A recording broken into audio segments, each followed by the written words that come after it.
and gentlemen, we now come to the second session of the day.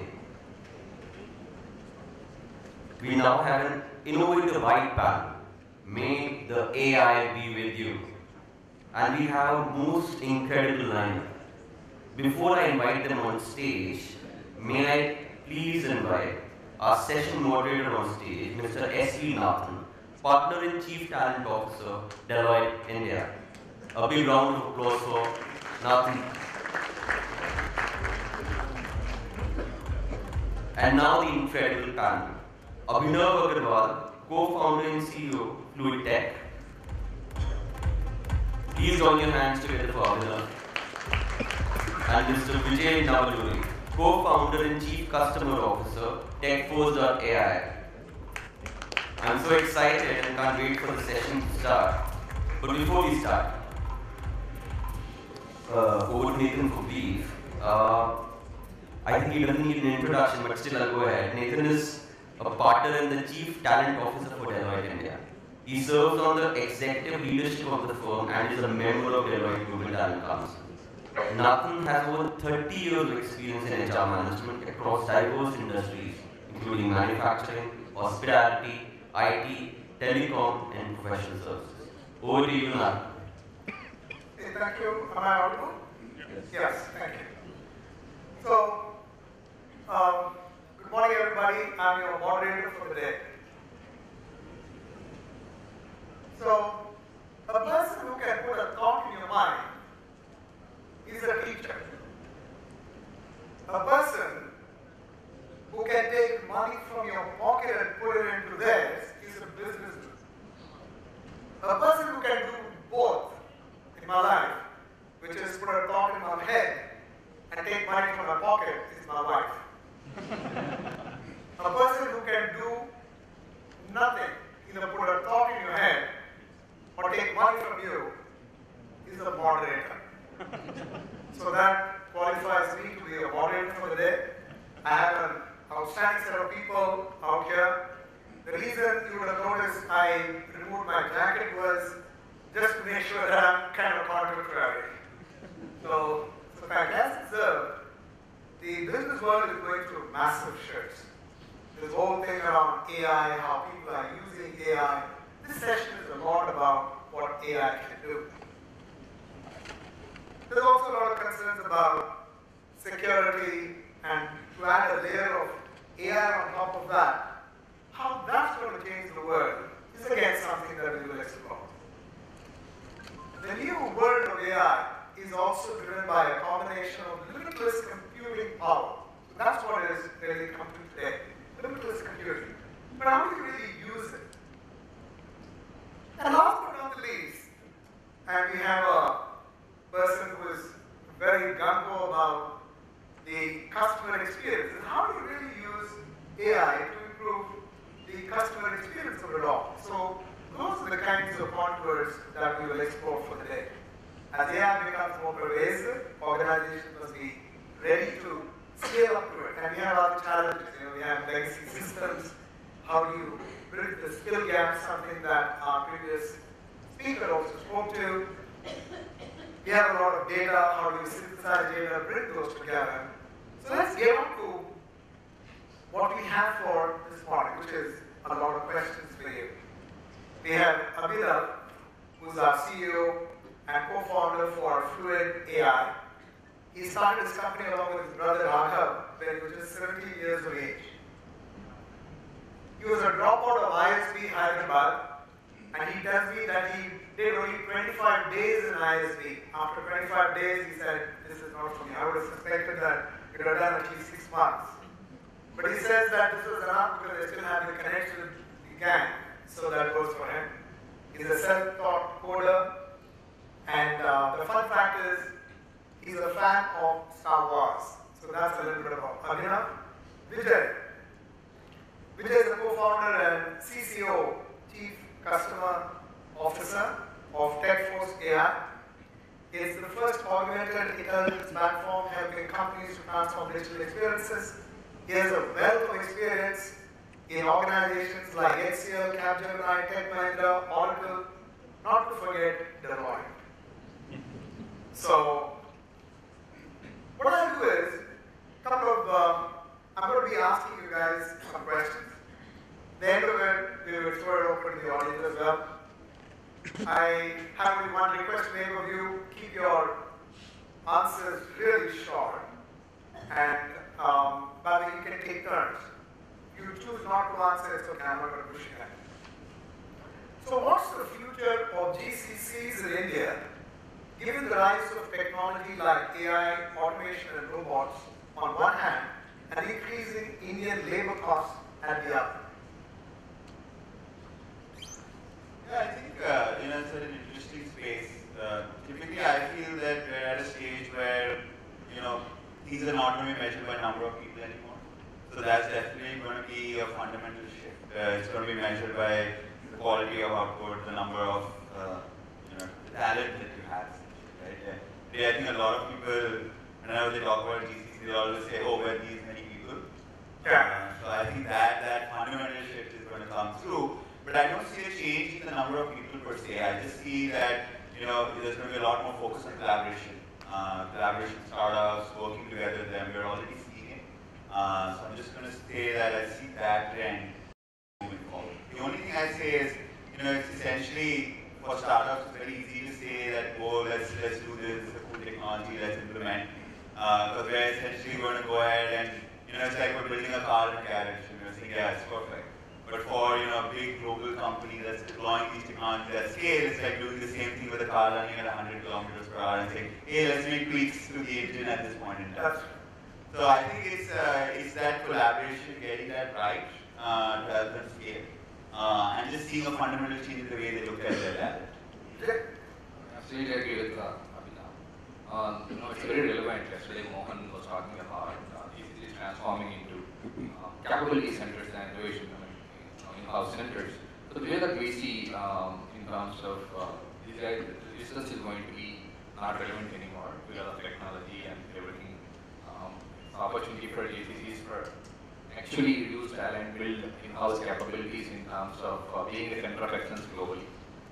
I think solutions like AI, DevOps, cloud, we'll all get there with the kind of focus and as is bringing the skill set. Thank you. Vijay, go to raise your voice for that.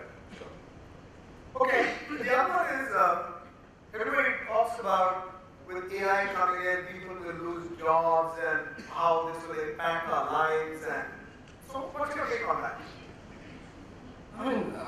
Historically, if you see, this is everybody must be reading about it. Every automation, whether it's steaming engine has been invented or combustion engine is invented. So every time there is a shift for 10 years, 15 years in terms of what people have been doing before.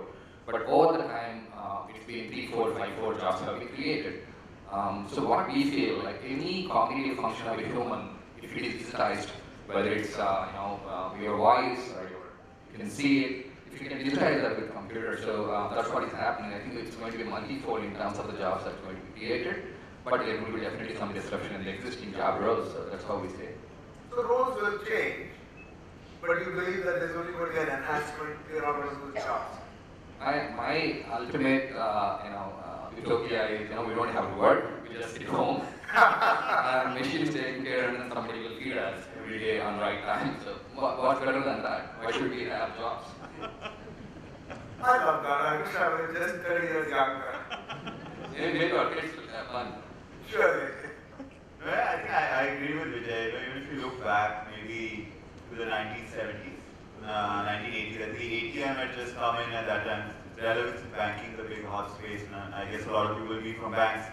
In the 1970s, 80s, when the ATM came, everyone said bank tellers are dead, right? There's now not going to be a bank teller in a branch. They used to largely disperse cash at that point in time. And if you see that trend, I think over the last 30 years or so, they've actually increased the number of bank tellers in branches by about 15 to 20%.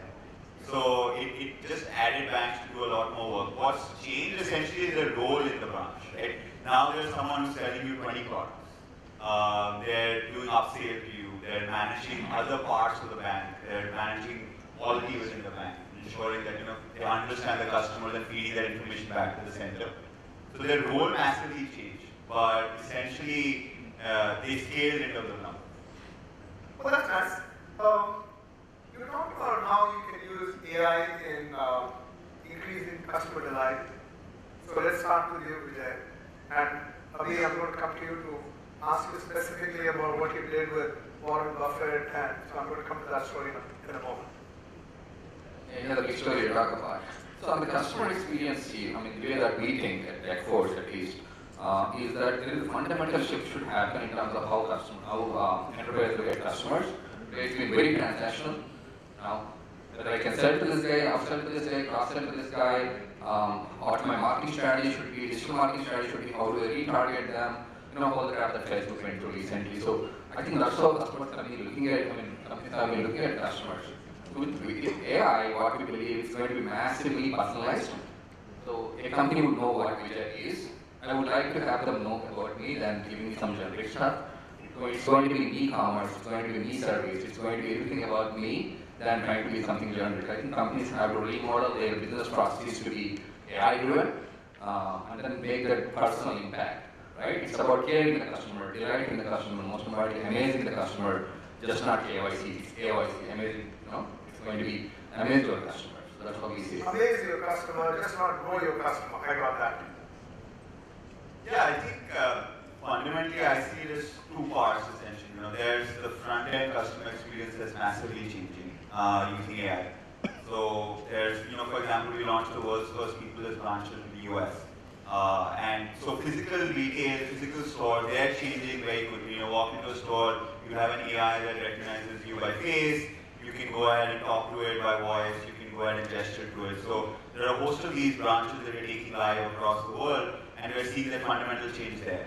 I think the same is happening on the phone in a big way.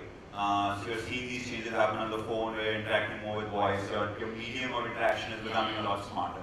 And then there's the backend stuff that Vijay was talking about, right? Deep learning at the back end, sitting on top of large amounts of data for an organization, and then doing real-time predictions for them. Now, whether they're customer-focused, that's one big area. We've done a lot of work where we've done operations-focused as well. So things like predicting how much cash to put into an ATM machine. Even simple tasks like that, you used to use traditional algorithms. They still work really well. I think AI or deep learning algorithms can give you that additional lift in performance. So it's just about kind of eating out as much juice as you can. As possible. Oh, we wish we knew all about this, otherwise we would not have these cash cards in this ATM these days. So, interestingly, we actually were working with a couple of banks where we were doing the ATM cash prediction during demonetization. So, we actually, it was a great case study for us at that time. So we were super thrilled. So, they actually had traditional algorithms that were doing predictions, and then we had our deep learning algorithms. And the advantage really kicked in after day one of demonetization because the node denominations changed. There was no past data to kind of extrapolate from, and the trend had dynamically changed in the locations. So a lot of the deep learning algorithms were able to recorrect themselves in real time without human intervention, whereas the stat models all had to be rebuilt from scratch. They were fairly bad because of accuracy over those 2-3 months. And they still are pretty bad, I'd say. But essentially, you could see that the benefit of being that reactive with AI that really helps these organizations to be smart on the ground. Well, thank you, Ben. There must be some concerns around AI, right? Some concerns. Obviously, something cannot be this good without some fear lurking somewhere. What are those fears? I think we have seen live example. Everybody is looking at Facebook now. That came out really big for us as a global privacy concerns, where if comments are being made by social media, then what can we do? We don't know if Trump can be crazy tomorrow and pull a nuclear weapon. So we're not sure. So I think we need to be really cautious about creating customer data. So the GDPR thing that's happening in Europe is good for us. It's going to make our life hard because it's going to be hard for us to monetize data, which is essential for AI companies to give that ROI back to the companies that are investing into monetizing their data. So, but still, I think it's in good direction going forward. Those are the kind of concerns that we see. And I'm not really a big fan of talking about job loss. I understand the job loss, but my concern is more about protection of those data. The whole world is now getting a little worried about it. AI is only going to add another layer of complexity to it. It's going to make life a little more difficult. So what about your views? Yeah, I think definitely there's challenges in ensuring that there's a lot of morality and ethics, ethical issues around how AI is implemented, what kind of data it's seeing, what kind of data it's making decisions on as well, right? That's become a big touch point. So if you're, let's say, a retailer or a bank, taking decisions based on a customer's race and gender, that's essentially a big no-no, especially in North America and European markets. You kind of have to be very wary. So I think in some ways also, I'd say AI is simply a reflection of our own prejudices and stereotypes, because it's essentially learning from data, right? It's learning from data that we show it. It's learning from experiences that we give it. So essentially a good reflection of our own biases, right? We all know about, I think Facebook had launched a chatbot, Microsoft had launched a chatbot called Tai, which kind of on Twitter started learning racial prejudices from people and then started reflecting them back and started insulting people on Twitter. So it's essentially going to be a reflection of us. What we need to ensure is that it's a reflection of the good parts of us and not the bad parts. So what is the one safeguard that you would have personally for yourself? So I think one thing that we do is we ensure that we restrict the data that it's seeing. So, for example, when we're doing predictions in the branch, if you show the AI a person's color or his skin color, it will start using that as data, as a basis to make decisions that, oh, I know people that have a certain skin color always pick this product more, or they do this, and suddenly you have that racial prejudice coming into the AI. So ensuring that you're not showing it any data and anonymizing it as much as possible is the biggest safeguard we have right now. I think doing anything else right now is pretty hard to implement anything, because one, it's like a brain, right? Once it goes into the deep net, it's all black box. So there's no one who can come in and say, oh, let's put a bunch of rules over here and kind of fix it. So I guess that's the challenge. So AI is a lot about bringing in new leadership skills. So let's start with you, Vijay. What do you think are the new leadership skills that you need? So essentially, new leadership should be more data-driven. I think that's going to be a basic skill that we see every company has to invest into, not just building talent which actually can do transactional work. Everybody should be data-driven. That's one essential aspect. There's one more. It's about rethinking the way that everything can be done in the world, right? For example, I talk considering enterprise audience here. Every business process that you are doing today, it's hard to write humans and code it, right? But when AI comes into the picture, you got to be adjusting to a learning experience by those bots or AI, right? So it's going to be something not you can control, but you got to start living with it. So, but it's going to be add value when the accuracy levels go up. So you got to invest into that. So I think the way that companies now build software, where they have quality, they have technology controls and everything, it has to be redefined. When the tools have to be redefined, that you can't build a software that works, but you have to build a software that learns. Back to leadership. Right. I asked you about leadership. So one you said is not to be a data led. I got that. What do you think? So I'll go more software and say the biggest thing about leadership within this new world is don't try to be cool. So I think a lot of and we see this in implementations and the way top management often looks at AI is that they'll do the implementation because it's cool, right? It's sexy to say you're doing AI. And a lot of it is responsible for the media as well, right? Today they talk about, I think there's a lot of stuff that's not AI that's been talked about as AI these days as well, right? Like even backend platforms that have if-else conditions running into hundreds of lines of code are still classified as AI. And it's also the way media writes, right? Today, a counter that counts from 1 to 100, earlier it used to be called a loop counter. Today it's called, a machine has learned how to count from 1 to 100 like you. Right? So it's just the way you kind of spill or make the essence of what you're building look like. So I think, just don't try to be cool and try and focus on what's right for the business and where the true ROI is in your business. So I think, you try and move away from the fluff of it all. One of the leadership skills is manage the media well. Yeah, so manage the media well. Manage the media well and then focus on the right things. Yeah, push people in the right directions, I think, and kind of take spaces where you see true impact coming in. And I think the other is look at your business in terms of pillars, right? picking up a problem within AI or building a team for an AI world, look at people that are obviously strong at math. Math is now becoming the new coding, I say. You know, people who are strong at math is very important for teams. Just say that again. You said something about mathematics. You're a man after my heart. I did my undergrad in mathematics. Thank you very much. This one is there anything that can put a dent on AI? With all this protectionism that's going to come around, is there anything that can put a dent on AI? What's your opinion?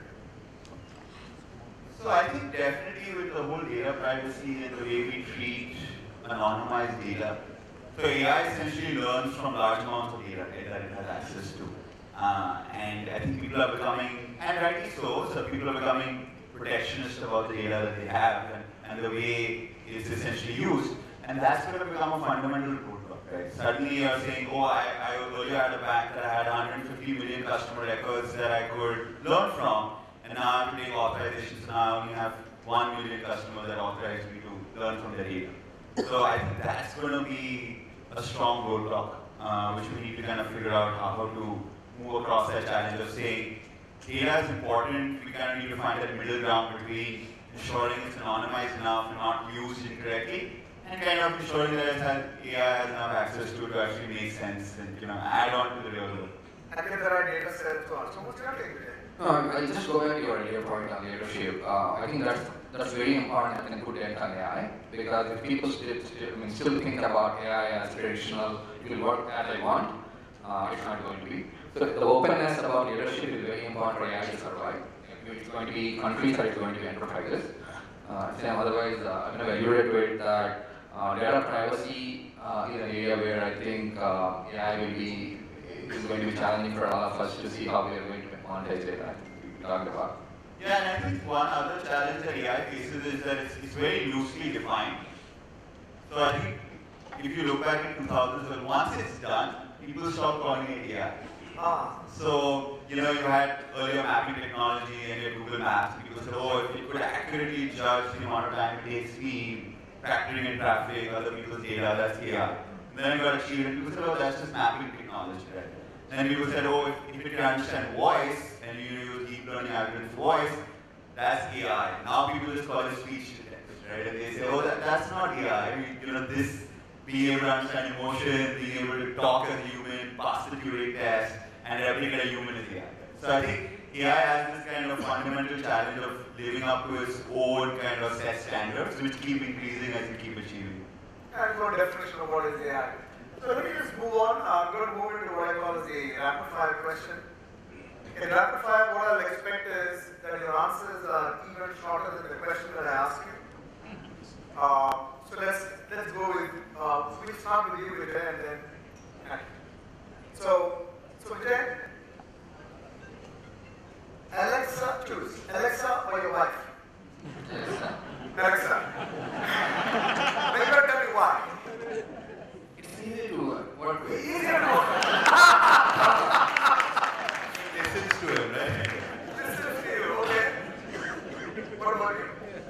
I'm not married yet, so It's going to be Aisha for you, girlfriend. Okay. Who inspired you in your life?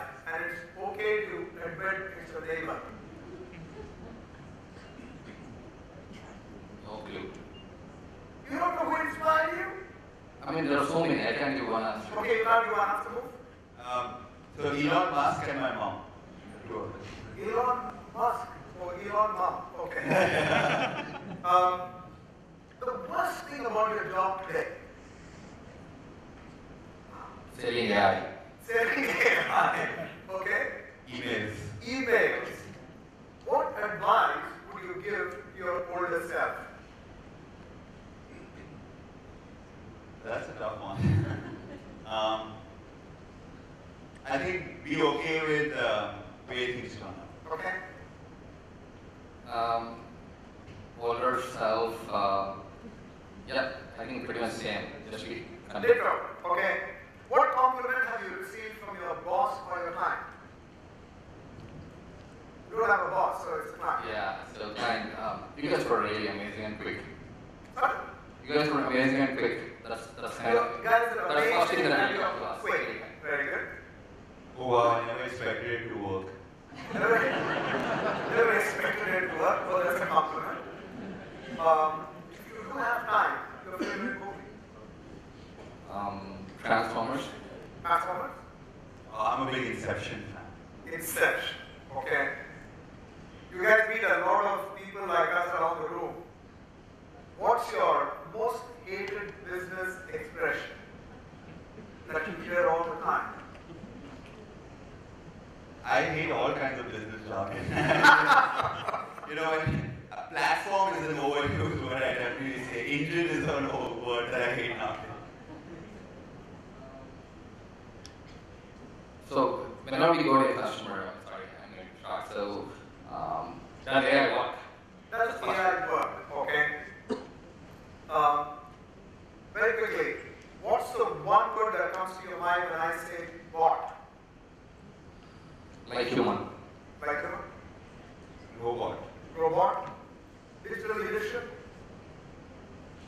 Being open. The future. Fusion? AI? It's just a kid. Kid? Evolving. Evolving? GCC? Great opportunity for us to sell. Okay. Important. You guys are shameless, man. Okay. Now I do see that we have some time for us to interact with the audience. So let me throw it open to the audience. There's a question already here. Keep your questions really short, please. Yeah, hi. My question is related to the black box, which comes with a lot of deep learning methodologies, right? As you rightly said, Avi. So, if you implement deep learning or any of the complicated algorithms, especially in finance sector or some of the sectors where regulators are playing a very important role.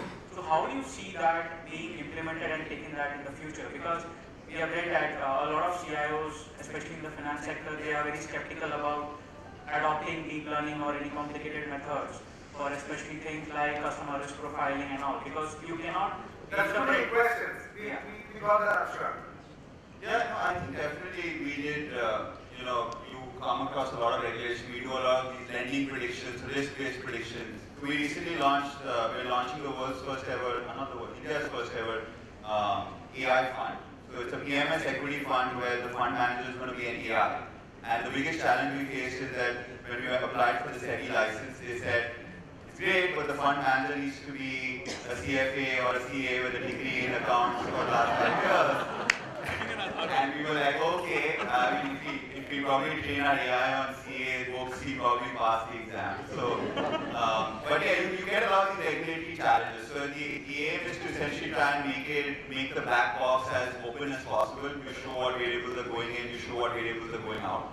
Worst case scenario, if it's a lending problem where you need to know the exact variables and how the decisioning happens, you make the black box essentially less deep learning. You remove a lot of the deep learning components.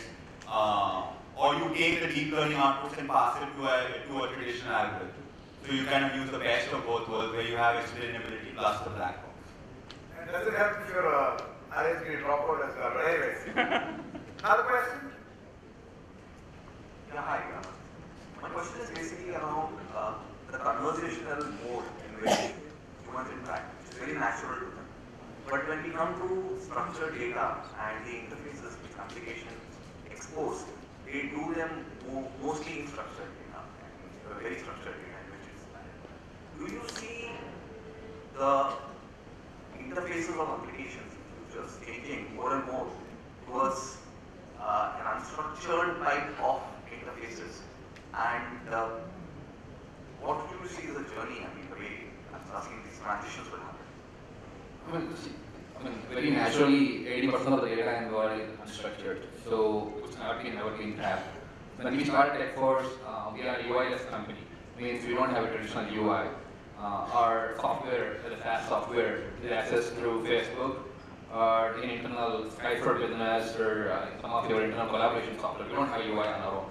So we believe in conversational and natural interfaces. I think that's going to be the future. I don't think any of these companies, unless they want to make the RPA feature, will build GUI-based applications anymore. I think it's going to be more conversational, and all softwares will eventually transform into that.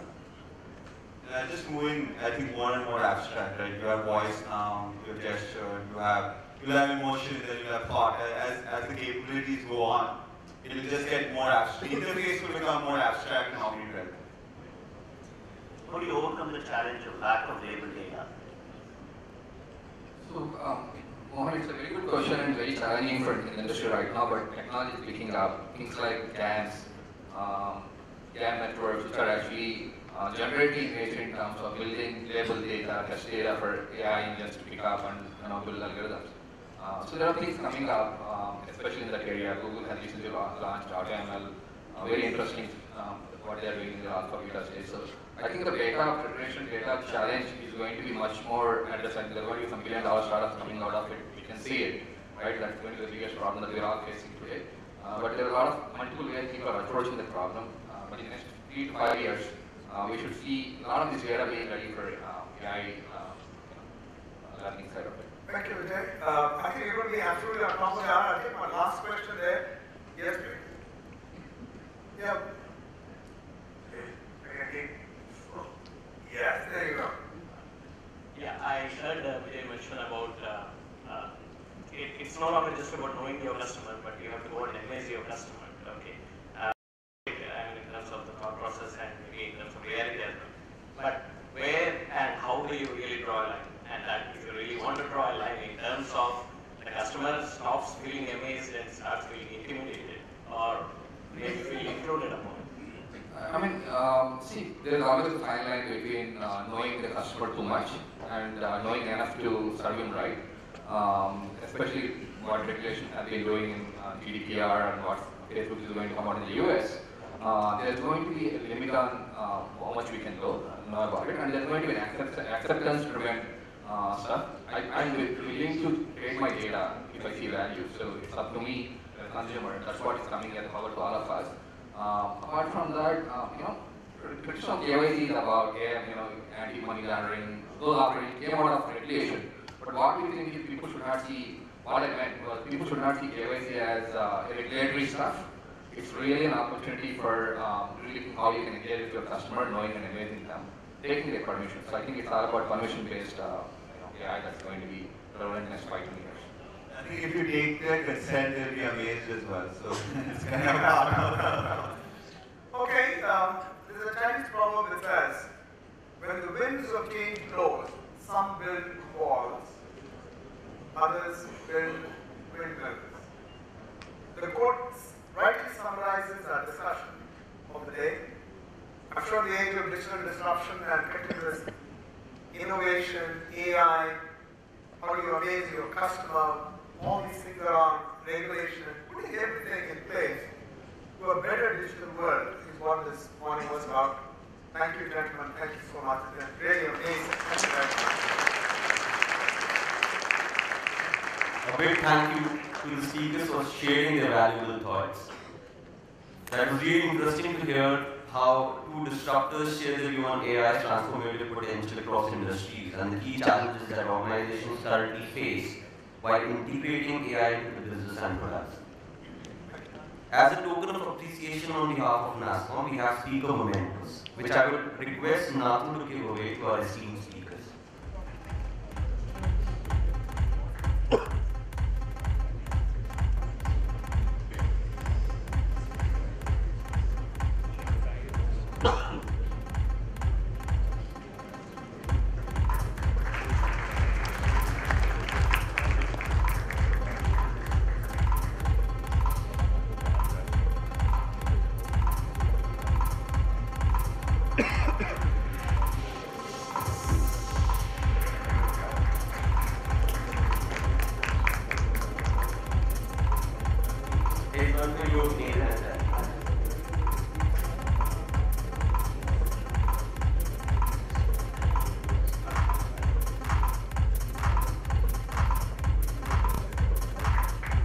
big round of applause, ladies and gentlemen.